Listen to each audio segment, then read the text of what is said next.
கோவை கனியூர் ஊராட்சி அலுவலகம் அருகில் தோட்டம் ஒன்றில் 6 மாத பூனைக்குட்டி ஒன்று விளையாடிக் கொண்டிருந்தது.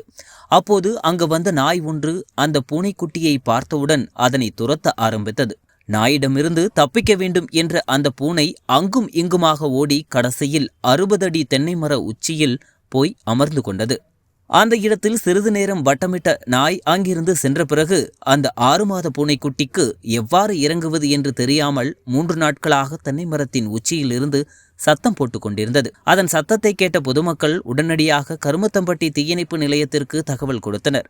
தகவல் கிடைத்ததும் சம்பவ இடத்திற்கு விரைந்து வந்த தீயணைப்பு வீரர்கள் ஏணி மற்றும் பாம்பு பிடிக்கும் கருவியின் உதவியுடன் 60 அடி உயரம் ஏறி 1 மணி நேர போராட்டத்திற்கு பிறகு பூனைக்குட்டியை பாதுகாப்பாக மீட்டனர். மீட்கப்பட்ட பூனைக்குட்டிக்கு முதலுதவி சிகிச்சை அளிக்கப்பட்டு உணவும் வழங்கப்பட்டது.